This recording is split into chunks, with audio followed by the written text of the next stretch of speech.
Welcome to Three Count Commentaries. This is your host, Mongo Slade, and this is going to be a very eventful AEW Dynamite from March the 10th, 2021. Now, before I really get into the show, I want to talk about something that was absolutely absurd. The absurdity of Maki Ito continuing to sing while everyone around her is fighting. Under normal... Now, for starters, I didn't watch this match. I didn't watch the match because I have a Nyla Rose rule. I don't watch Nyla Rose matches. But for God's sake, bro. I was first appalled at the whole concept. But as I watched it, I ended up laughing. The shit is the kind of absurd nonsense that I just have come to accept from pro wrestling. The fact that this 5'2" ceramic doll of a human being is standing there dancing and singing while people are... Vicky Guerrero is out here fighting and choking people with kendo sticks. And this girl is singing a cappella very happily with a grin on her face. The only thing that can make this more Japanese is if she lifted her skirt and a penis fell out. That's the only thing that can make it more Japanese. Japan is a very weird place. I don't know how I feel about so much of that being shoved into American TV. But I have to say, this shit was fucking funny. Shit was fucking hilarious. The little bitch was delightful, okay? She's fucking funny. I didn't watch the match. I probably will never watch a Maki Ito match. But I'll watch her do skits. She's fucking hilarious. She's silly as hell. And that legitimately increased my enjoyment of this show.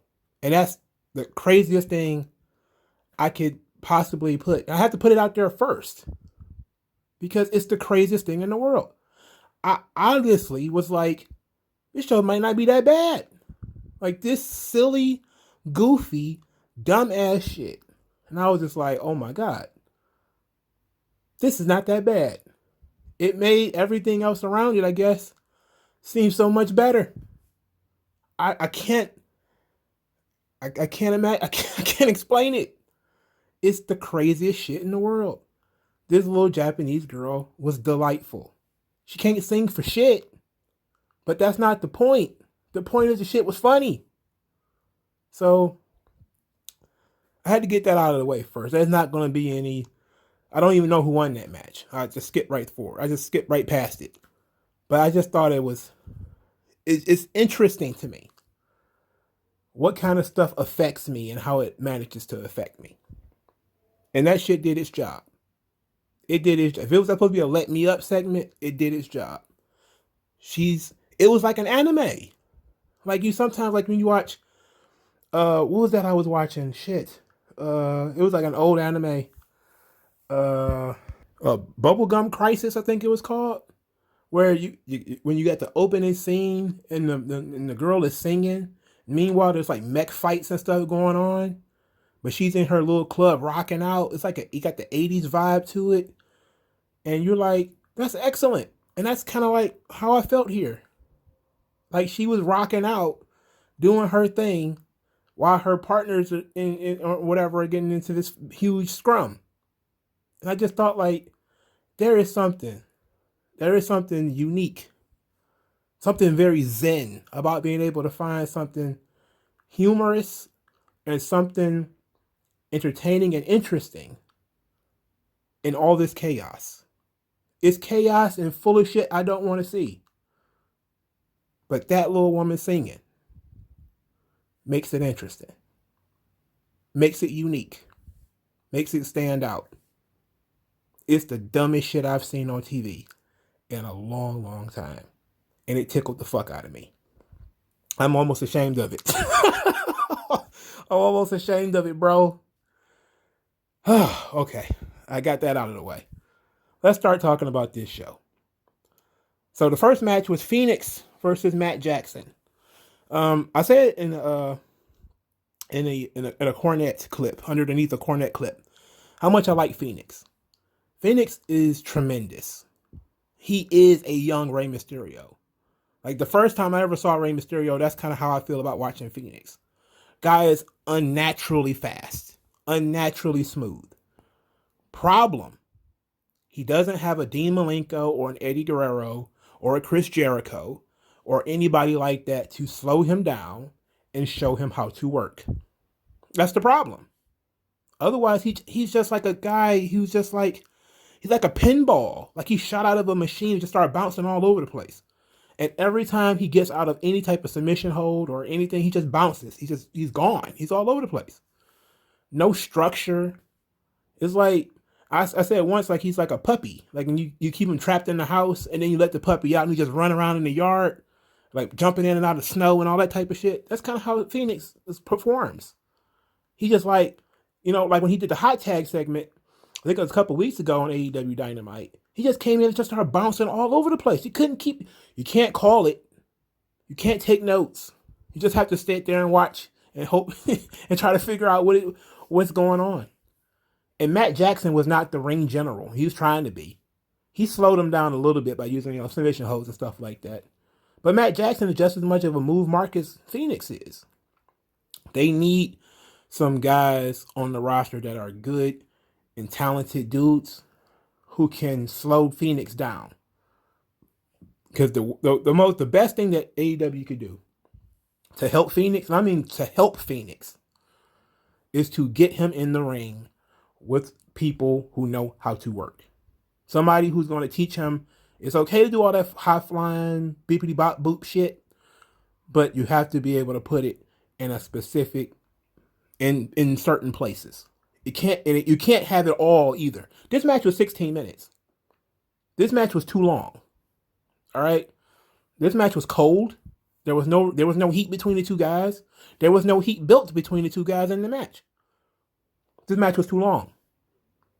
But the match has to be long so that guys can do multiple Canadian destroyers. That's the reason why the match is so long. Because both guys want to do everything they know how to do. Now, I give Matt Jackson some credit. He did slow down Phoenix a little bit, but not nearly enough. Not nearly enough. Anyway, Phoenix wins with the Greedies from Asbury Park, which they have not come up with a new name for him yet. But Phoenix needs like a zebra. He's like a zebra. Like he's like he needs to be tamed. The guy was no selling super kicks because in his mind that was preventing him from doing something. It was preventing him from doing what he wanted to do. It's crazy. It's the craziest shit in the world. All right, so let's talk about Eddie Kingston and Jon Moxley. So Eddie Kingston everybody who tries to smooth any patch over the barbed wire match ends up looking silly. Matter of fact, I'm going to talk about this segment and I'm going to talk about the Kenny Omega segment at the same time. We're going to link like objects because these two things are connected. We're going to go ahead and connect them. So Eddie Kingston and Jon Moxley are drinking, and Eddie Kingston was talking about why he stayed in the ring so long. He had to be the first one to talk, right? He had the first one to explain why he was selling nothing. And he started talking about having an anxiety attack because it reminded him of prison. I was just like, man, what? If Eddie Kingston wasn't so reality based, and he was so good at his delivery that you almost bought the bullshit. Like, come on, that's bullshit, dog. Like it's obviously bullshit. But I'm gonna cut him some slack because I like Eddie Kingston. If I just looked at straight the content of what he said, that's no excuse. You had an anxiety attack. You have anxiety? To pop a pill, nigga? My bad. I shouldn't say that stuff. Anyway, then Jon Moxley made a joke out of the bomb. Oh, Impact built the bomb. I built more dangerous shit than that in a science project or whatever. And I'm like, okay. They're making fun of the bomb and how it didn't blow up. And, Kenny Omega's inept and he can't really get it done. I guess Tony Khan sent some text messages. Like, hey guys, we really need to push this. Kenny Omega is the one who botched it. I mean, for storyline purposes, it'll do. It doesn't. To be quite honest, I don't understand how this gets you out of the storyline.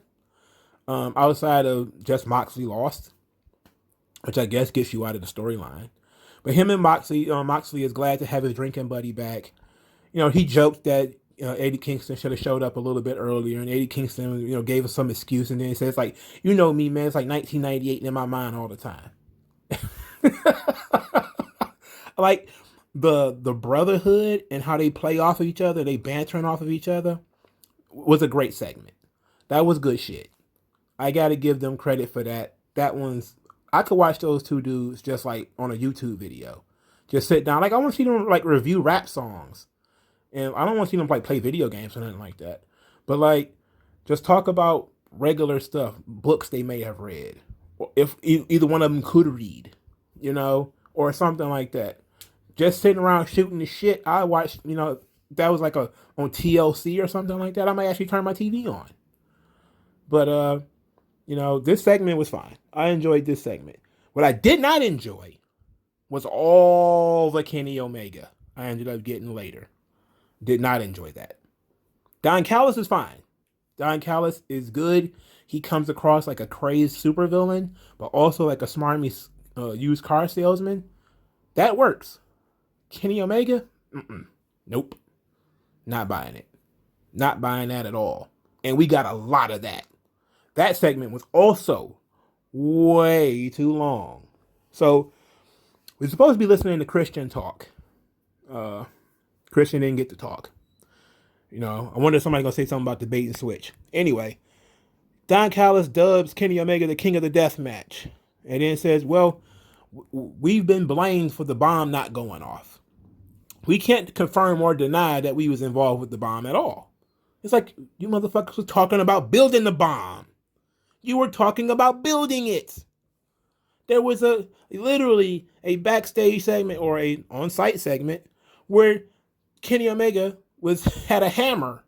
He was wearing Peter Pan shoes, and he was talking about building a Jon Moxley destruction machine. We literally saw that. And now Don Callis is telling us, well, we can't confirm or deny that we was even involved in this. Like, I clearly saw it. I synced it. Come on, bro. Anyway, he says he takes joy in us not getting what we wanted and taking it away. You wanted a really big explosion, but you didn't get that. And we take joy in the fact that we took it from you. That would work if they weren't going to blow up a babyface. Why would we take joy in watching Jon Moxley, who was the hero of the story, get blown up? We weren't supposed to take joy in that. See, this is the problem with their entire construction of this excuse. Jon Moxley was the babyface, right? We don't want to see the babyface get blown up. Not really, no. We just want somebody to accept that, something was supposed to happen and it didn't happen. You could have said, well, we were never going to blow up Jon Moxley in the first place. The whole point was to get him in a match that we could beat him in, and now we've beaten him, he's out of here. Whether we blew him up or not is secondary. Who cares? The point is we won. But they went on and on and on about how this is a win-win, and we won anyway, and Eddie Kingston looked stupid, and Eddie King, this was so much. And I at this point, bro, I was like, I don't know. We'll wrap this shit up, B. Wrap it up. Wrap it up. Hurry the fuck up. Shut up, nigga. I'm sorry. I shouldn't use that word. Anyway, it made no sense. I'm okay with them gloating, but whatever. Anyway, Eddie Kingston comes out there, and Don Callis gives us the rundown about him and Eddie Kingston working together in Impact. But he had to fire Eddie Kingston because Eddie Kingston is a screw-up. We didn't get an example of how Eddie Kingston screws up or, what sort of harebrained things Eddie Kingston gets himself into that he shouldn't be involved in. And we didn't get no examples at all. Nope. We just got told you get close. You have star-making quality. You have star-making ability. But then you get this close and then you screw it up. Screw it up. How? Tell us about, you could just make something up. Make up a time that he worked in Impact and he screwed it up. That would have been nice. That would have helped create the visual of Eddie Kingston as a loser. But then they do the whole Kenny Omega tells Eddie Kingston he got 10 seconds to get out of the ring, or the Good Brothers are going to beat him up. The big timer comes up on the screen. 10, 9, 8. Kenny Omega gets down and says, 69 me, Don. Save me, Don. 69 me. And Don Callis gets on top of him. It goes down, of course, 0. And then he was like, oh, are we alive? Are we alive? I'm still alive. And he starts talking about having anxiety from getting detention in grade school. And I was just like, man, look, Kenny Omega's, he ain't got it. Let Don Callis do the talking. And then, even then, shrink that. Okay? Shrink that. We need less of this. All right? So, ultimately, Eddie Kingston was getting kind of frustrated because Kenny Omega's mocking him, making fun of his sacrifice, the sacrifice he was willing to make for his friend. It makes sense. So then Kenny Omega dares Eddie Kingston to punch him, dares him, even gives him the first shot. Eddie Kingston, of course, takes the shot. Boom, punches Kenny Omega, immediately gets mobbed by the Good Brothers, and then here comes Jon Moxley, and these guys are. So it's Moxley and it's the Good Brothers and it's Eddie Kingston and everybody's fighting. So then Christian came out, didn't save anybody, didn't really do anything. Kenny Omega stood toe-to-toe with Christian, stood face-to-face with him, offered him his hand to shake. Christian didn't shake his hand because Kenny Omega is a slime ball. So then Kenny Omega tries to hit him, tries to punch him. Christian ducked it, grabbed his arms and was about to put him in the unprettier, and then Don Callis pulled his leg and pulled Kenny Omega out of the ring. All right. Then Christian teases. He picks up the AEW title, kind of looked at it a little bit, and then put it back down. Omega's outside the ring doing what he thinks heels do, which is yell nonsense at the babyface, and their invisible wall keeps him on the outside of the ring. Okay, fair enough. So it looks like Christian is going to be paired up with Kenny Omega as his first opponent. I don't know how I feel about that. That's very TNA. It is, and to be quite honest, Christian is a star, but I think Tony Khan continues to overrate the star power of Christian.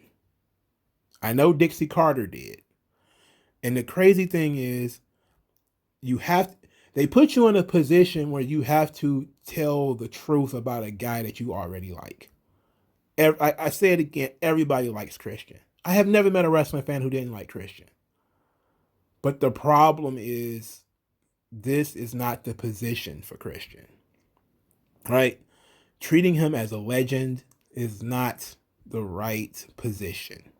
I don't know what the right position is. Is he like an upper mid-card guy? Sure. He's an upper mid-card guy. Definitely. Occasional main event guy? Sure. But the kind of guy you bring into the company and shoot straight to the top? No. No. He hasn't had a match in ages. So the idea that he's just going to come in and be able to compete with Kenny Omega, who is supposedly the king of the death match, greatest god of pro wrestling and all that shit. No doubt they're probably going to do something like where, he may be going to wrestle Carl Anderson or something like that in order to just to have a warm-up match. But the idea that Christian is just the kind of guy we can just dump in the main event and that's good. It's like, nah, man. I'm sorry. I love Christian too, dog, but I wouldn't even do that on a video game, bro. But I'm not a billionaire, so I don't know. I don't know what to tell you. I'm not a billionaire. I don't know. So now that we've done with the Kenny Omega, Eddie Kingston, Jon Moxley stuff, let's go back through the regular part of the show. Cody Rhodes wrestled some guy named Seth Georgis, or whatever the fuck, who was wrestling his first singles match in AEW. The guy submitted in like 2 minutes. Finally, Cody figures out what a squash match is. He finally learned. Now, hopefully, he actually learned that this Snoop Dogg theme that he has is absolutely basura, and it needs to go away. That Snoop Dogg remix of Cody's theme is horrible. Why does he still have it? It made sense for him to have it when Snoop was there. Why does he still have it? Outside of the fact that he, again, I'm kind of like Snoop's cousin. Like his, like, come on, really. His name is in my phone. His name is in my phone. I could call Snoop Dogg. if I wanted. Come on. It's like, get the fuck out of here. Change that fucking song back. The song sucks as it is. But why in the world is it the Snoop Dogg remix? Man, that's like, I saw that crazy picture. I don't know if y'all seen it. It's like a chocolate chip cookie with like a fucking shrimp in the middle of it. That's the fucking Snoop Dogg song being, the Snoop Dogg remix being pushed in the middle of the Cody song. It's like putting shrimp inside of a chocolate chip cookie. It's stupid. It's just stupid. And nobody wants to see it or hear it. Anyway, Tony Schiavone gets in the ring, but the mic doesn't work. Oh boy, there's a lot of that. A lot of that. And then, out of nowhere, here comes Penta El Zero Miedo and a translator. Now, I like this idea. I like the idea of Penta or anybody with a translator. I think that that's a simple way to deal with people who have a language barrier. So, to summarize what Penta is talking about here, he says he's better than Cody. Cody is the prince of pro wrestling, then he is the lord of lucha libre. And that if this match had been if the Face of the Revolution ladder match had really been a one-on-one match, he would have destroyed Cody. And he would have destroyed Cody's arm to the point where he wouldn't be able to hold his newborn baby. Okay. Cody, of course, spazzes out, jumps out of the ring, and tries to attack Penta. And then hundreds of people come out of nowhere to separate them. My favorite part of this was Penta. You serious, Cody? You serious, Cody? Are you serious?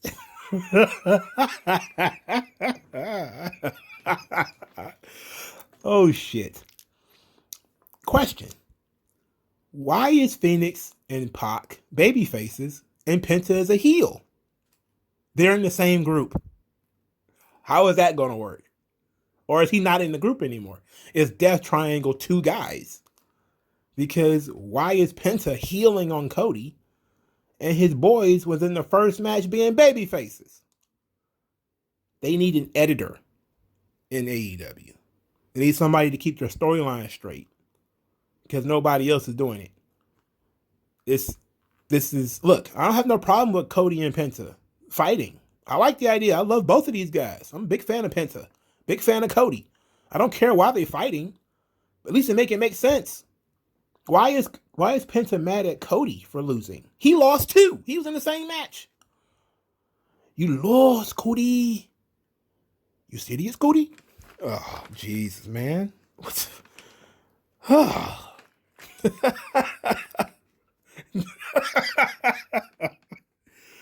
Oh, he looked like a Joker in that suit too, or the Riddler or something. Anyway, Chuck Taylor challenges Miro and Kip Sabian to another match and says that if they lose, he'll be his butler forever. I mean, we didn't even get the guy to be the butler for a month. How in the world are we going to get him to do it forever? I mean, he was the butler for what, 2 or 3 weeks, and then he skated out of there. The month wasn't even over yet. But it said it's going to be some type of arcade match. There's going to be arcade machines outside the ring. And I just thought to myself, you might be getting a little too old for this shit. You might be getting a little too... When motherfuckers start wanting to fight around Pac-Man and Centipede and Frogger machines, we might have hit the crescendo of what pro wrestling is. And we're now on the other side of it. It ain't got nothing to do with the cinematic matches. I'm talking about the little singing Japanese ladies. I'm talking about the goddamn arcade machine matches. This shit is getting to the point of absurdity to the point where you can't mock it. This shit is unmockable. You would have to be like an alien. You have to have an alien brain to be able to make fun of the silly shit that they're doing on purpose. The shit that they're even proposing on purpose. I'm not witty enough to try to figure out how to shit on this. It's just stupid. We saw how this went the first time they used arcades on this goddamn show. It was dumb. Why are they feuding over arcades? Why can't we just get Miro and Orange Cassidy in a one-on-one match?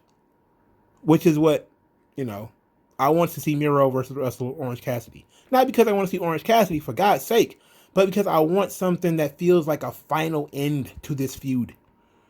This arcade bullshit doesn't feel like it's going to be an end to me. And then furthermore, since you created this entire situation, when Chuck Taylor says, "Oh, if I lose, I will be your butler forever." Guess what? That means he ain't losing. Which means Miro is going to probably lose his first match in an arcade match on TV to Chuck Taylor and Orange Cassidy. Bury me. Bury me now. With Maki Ito playing in the background.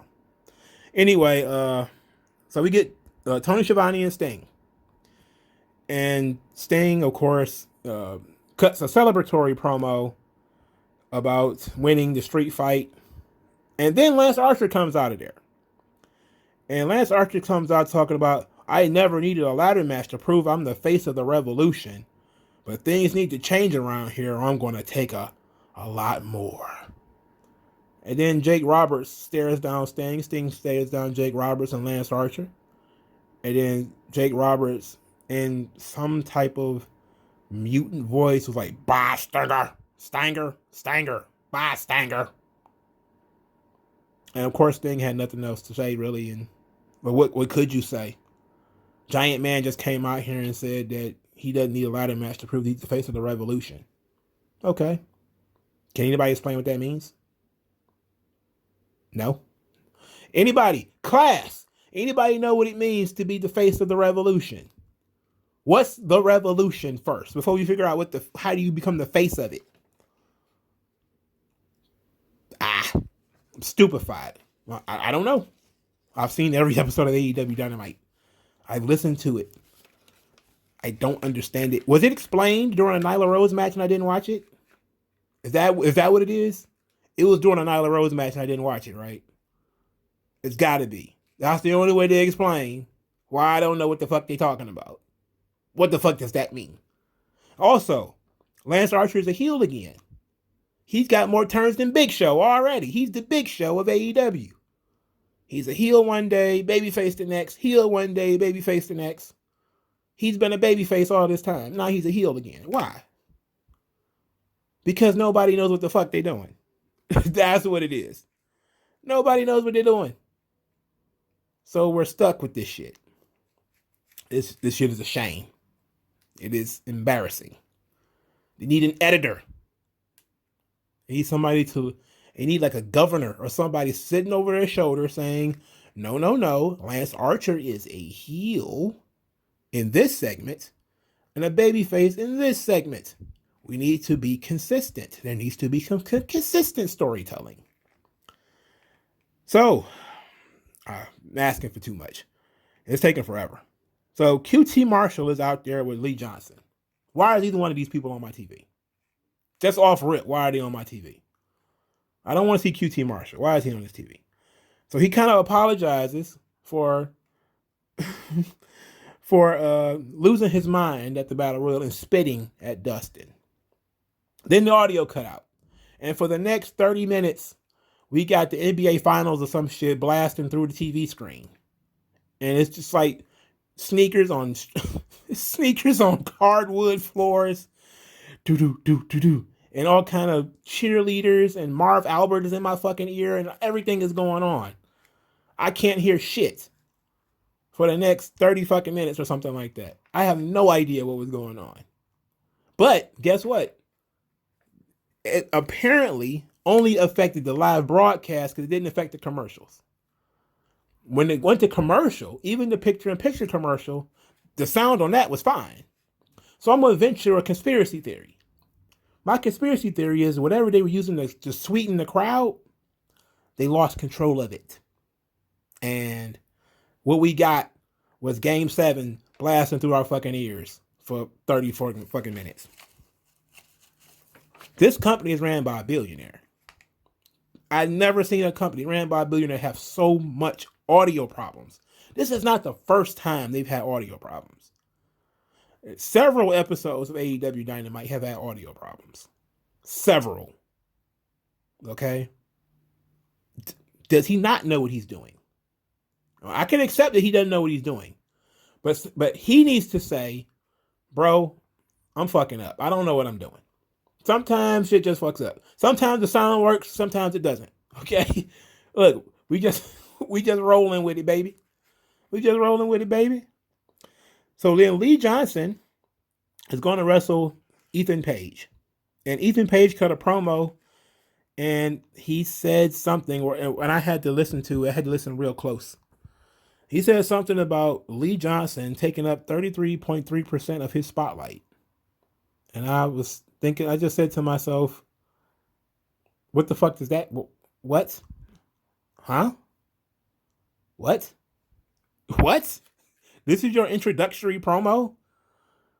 Whatever. And then I figure out, we this is so crazy. He is introduced as Big Shotty Lee Johnson. Big Shotty. What does that mean? What does Shotty mean? I have no idea. Does anybody know? Class, does anybody know what Big Shotty means? Can somebody explain it to me like I'm 5 years old? No? Nobody? So maybe you can explain why this match was so fucking long. Maybe somebody can explain that. Can't explain that either? Well, I'll just be damned. Anyway, the Ethan Page wins with what is called the Ego's Edge, which is the Razor's Edge, but it looks a little bit different. After the match, Ethan Page jumped Lee Johnson and stomped him out, beat him up. And QT Marshall did nothing. He just kind of stood there and watched. I mean, I think Lee Johnson was injured during the match, and QT Marshall didn't attempt to help him. Kind of, doing a tough love gimmick, making the kid stand on his own 2 feet. And then Dustin, QT Marshall walked off and left Lee Johnson to get beat up by Ethan Page, and Dustin had to come out and save him, which took kind of forever. Oh boy, that's a good way to get over your hot young signing though, is to put him in there with a job guy, and he can't beat him quickly. It took forever. Then we get the Dark Order and Hangman Page, and everybody's riding a lawnmower. I just bury me, bury me now, bro. I'm ready to go. So I already okay. So what I get from this is that everybody is Spider-Man now. Whatever the character traits of Spider-Man, agile, quirky, socially awkward. You make snarky jokes, kind of condescending. That's every babyface in wrestling now. That shit is annoying as fuck. It's annoying as fuck. We got too many jokey motherfuckers on these rosters. Too many people cutting jokes. Can we have some serious motherfuckers, please? Please. No? Okay. Never mind. All right, talked about all this shit with Kenny Omega, and I skipped the old Nyla Rose thing. So Private Party tries to console Matt Hardy, because Matt Hardy's got a lot going on. He lost all his money. Then we find out, he lost his money, but it doesn't matter. He has more money because he's Big Money Matt. And sure, Hangman Page took one of my safes. I got many more safes. I'm just saying, okay, well, I guess that meant nothing. I guess it's a good way of saying the match was for no reason. But he says that he wants to bring in more money. So now he's hired the Butcher, the Blade, and the Bunny. And he's going to prepare this new army of his to fight the Dark Order. The Butcher, the Blade, and the Bunny. How many times is the Butcher, the Blade, and the Bunny going to bounce from person to person? How many puppet masters are they going to have before we come to the understanding that these guys are never going to get over and that they suck? Okay? I can understand it when you had a short roster. I can understand keeping these guys around. You have a short roster. You know, sometimes you got to eat chicken 4 or 5 times a week if that's all you got. But if you a billionaire and you got access to a smorgasbord of different foods and you're eating chicken 4 or 5 times a week, that's a choice, dog. That's a choice. He just likes these motherfuckers, man. I don't see why. They're as plain as plain can be. They're as plain as plain can be. Now, can Matt Hardy in any way inject life into the Butcher, the Blade, and the Bunny? If they acquiesce to his gimmick and actually start dressing maybe like him or something, but that's not going to work. They have to be hired muscle. This sucks. Matt Hardy deserves better than this. Actually, no, he doesn't. He deserves exactly this. So the main event of the show, or the final match, Scorpio Sky versus Darby Allin. And before we get into this match, because I really like the match, I really do, it was brought to my attention that the donut, I called it the donut, other people have called it the big Sonic the Hedgehog ring, was supposed to be a whole reaching the brass ring. It started to look gold to me, not brass, but whatever. And it's supposed to be a rib on what Vince McMahon says about the whole, you got to grab the brass ring. And I just said to myself, I just sit here and, because maybe I was still buzzing from the Maki Ito thing, and I was like, I just had a conspiracy theory. I was like, did they have the black guy grab the brass ring in the same week that Lashley became the WWE champion? In other words, the black guy grabbed the brass ring. Was this that meta that Scorpio Sky finally got a shot because Lashley won the title? Could it be? Or am I being a conspiracy theorist? It just seems very odd that they decided to play this rib on Vince, where we're going to have a grab the brass ring match the same week that a black dude achieves the metaphor of grabbing the brass ring. I don't know. These people do meta commentary all the time. They're always doing meta commentary when it comes to WWE. So it's not that far out of bounds. But I just thought it was weird. Now let's talk about this match. This match was fantastic. Scorpio Sky is really good. Darby Allin is coming along. I like him. This match was very, very good. Scorpio Sky was announced as the face of the revolution. And I wrote down once again, what does that mean? I was not told what it means. Because it doesn't matter. They're fighting for the right to be the face of TNT. The face of the broadcast and the face of the company, the network. All right, fair enough. I get that.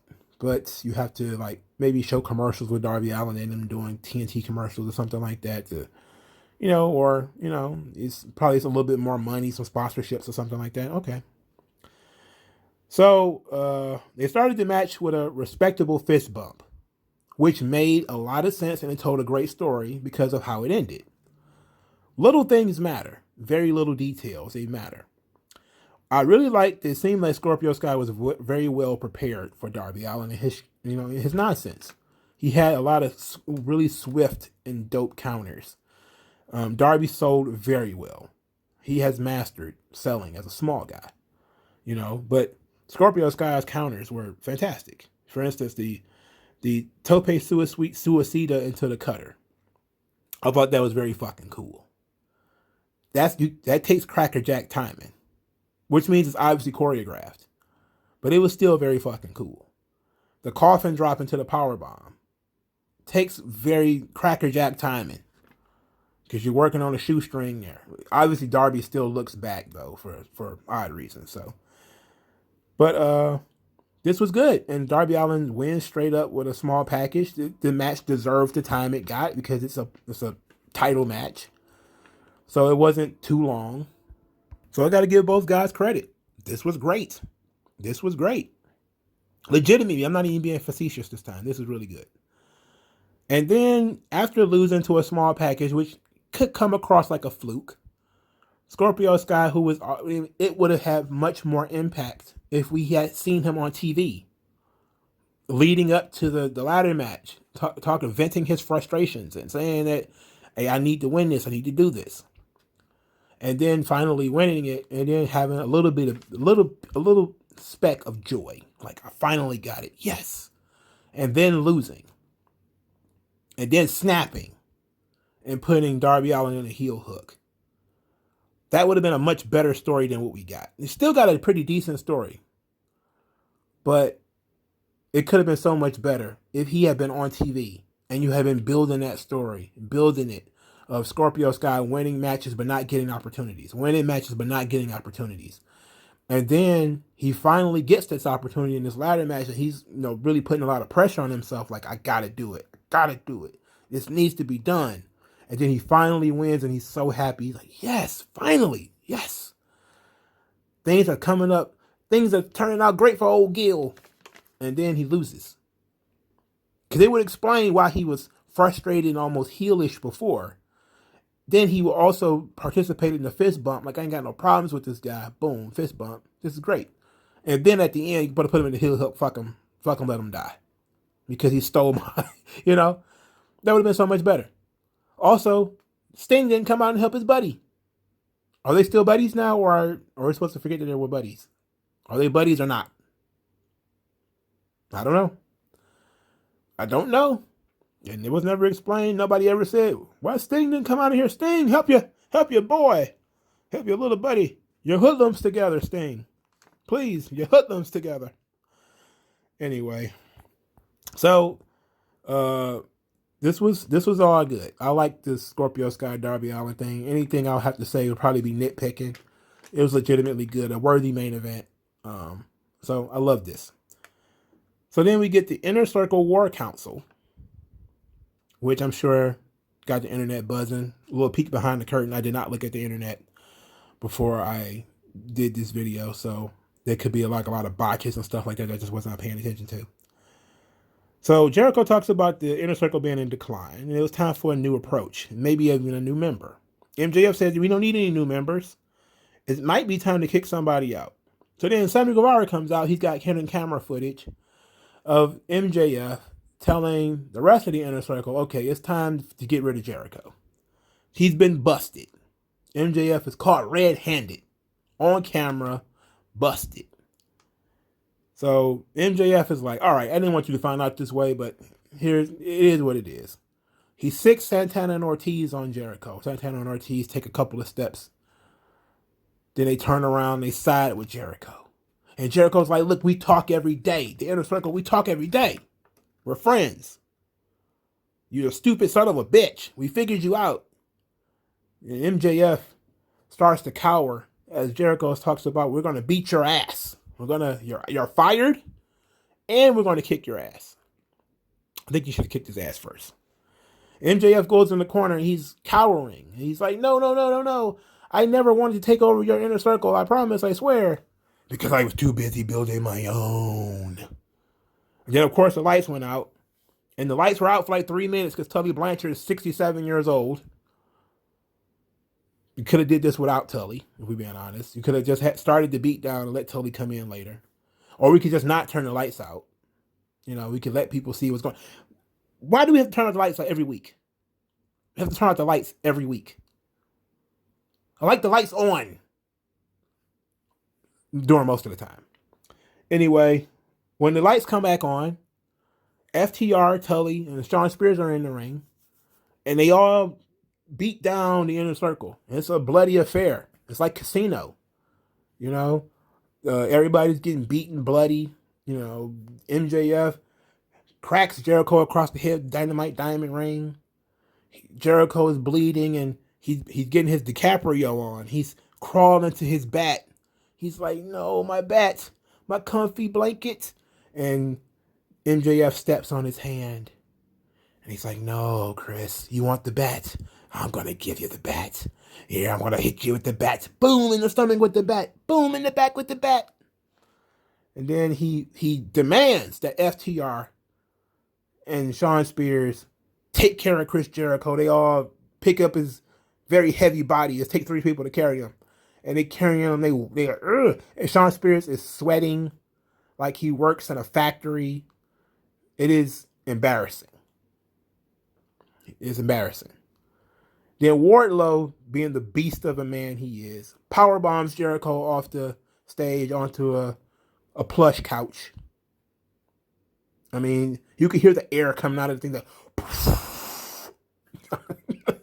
I remember the days before they started doing shit like that. Anyway, the visual was still fine. Jericho's on the ground convulsing, shaking, and MJF and his new guys are standing there triumphant. They've destroyed the Inner Circle. And, I was like, okay. Why are FTR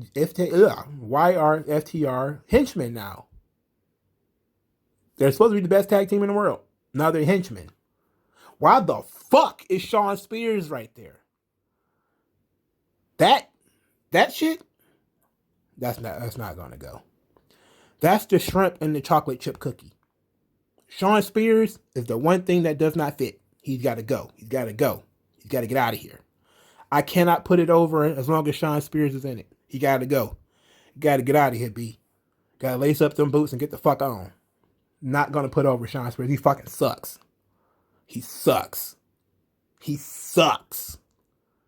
Similarly to Butcher and the Blade, how many times are we going to refry this fucking bean? How many times are we going to have to deal with this shit? How many times do you have to deal with fucking Shawn Spears? Why can't he get the fuck on? I don't know, man. And I don't mind them being, associated with MJF. I think that's a good thing. And I said it before. MJF should have had his own group. He shouldn't be under Jericho. But they did tell the decent story of MJF being inside the Inner Circle, maybe learning how it works, trying to dissolve it from the inside, trying to beat up Jericho, whatever. But I don't see how this fits into his overall goal. I thought his goal was to be a champion, right? Now, his new group, none of those guys are in title contention. At least I don't believe any. I don't believe so. So I'm at a loss. I'm at a loss. But I like the stable. Stable is fine, except for Shawn Spears. Not a fan. Not a fan. I'm an anti-fan of Shawn Spears. I am actively. It is not enough to be not a fan of Shawn Spears. I have to be anti-Shawn Spears. The 10 guy gotta go. He's gotta beat it. He's gotta fuck off. I don't care what you do with his hair. I don't care if you give him a glove. I don't care if you put him with Tully. I don't care if you team him up with Cody. I don't care if you give him a chair. There's nothing. Absolutely nothing. You can sprinkle, shovel, pour on Shawn Spears that would make him interesting. He fucking sucks. Period. End of sentence. Why did he keep getting opportunities? Why did he keep getting chances? Get him the fuck out of here. He fucking sucks. There's nothing you can do about it. There's no amount of seasoning. No amount of sauce that you could put on Shawn Spears that's going to change it. He sucks. I'm beating a dead horse. But I like to, overall though, I did enjoy the beatdown of the Inner Circle. I thought it went on a little too long, but, it was meant to be emotional and dramatic, especially with the MJF Jericho spots. Now, MJF's new mentor is going to be Tully Blanchard, who is actually older than Jericho, knows a little bit more about the business than Jericho. Makes sense. Hopefully, we're not going to have MJF bossing Tully around. That would not be cool with me. But if it's going to be like Tully has collected these guys, all right, cool. We can still get rid of Shawn Spears, but cool. All right. Let Tully be the face and the brain of this thing, and MJF is just going to be like the young guy that he's carrying forward. And I like that idea. I enjoy that. So just some random notes. Tony Khan went on Twitter and he answered the girl on Cinema, Cinema Girl, or whatever the hell her name is, because she was asking why her channel got copyright striked for doing reviews. And Tony Khan basically says, can you not steal the content I spend millions of dollars making? And I was like, oh Lord, this guy was supposed to be fan friendly. Vince McMahon would never. At least he would never tweet about it. He would never tweet at you and say, you're stealing my content. You're pirating my content. It's well within fair use, by the way. I've seen her videos. What she does is well within fair use. She's not going to sue. The guy's a billionaire. That would be dumb. But that was so childish. And it goes to show that Tony Khan is gotten to, right? This thing is getting to him. This wrestling stuff, he's not built for it. The fan base is starting to eat at him. Anything other than love is going to really make him spaz out. Another thing, but this is actually more of a programming thing. I heard in one of these matches, I don't remember which one, that SCU are the number one contenders for the tag team championships. They're the ranked number one team. Then what the fuck was the point of the Battle Royal? And they were in that Battle Royal and they lost. So what is the point of the rankings if the rankings don't matter? We can go around the rankings. What is the point of the rankings? No point. No point at all. And then they have a storyline going where if they lose another match, they have to break up. But they haven't been on TV. So how am I supposed to be invested in that? Why would I be invested in them? This stuff, you don't have to be a genius. You just have to be smarter than most people. There's these little details called putting people on fucking TV so I know what's going on. Then things will make sense. All right, man. Thank you guys for listening. Like this video, share this video, subscribe to the channel. I thank you guys for your time and your effort and energy. Please send me cash via the Cash App. I would enjoy that. Thank you very much, and I'll talk to you guys later. Yeah, shed light. I know what that's like.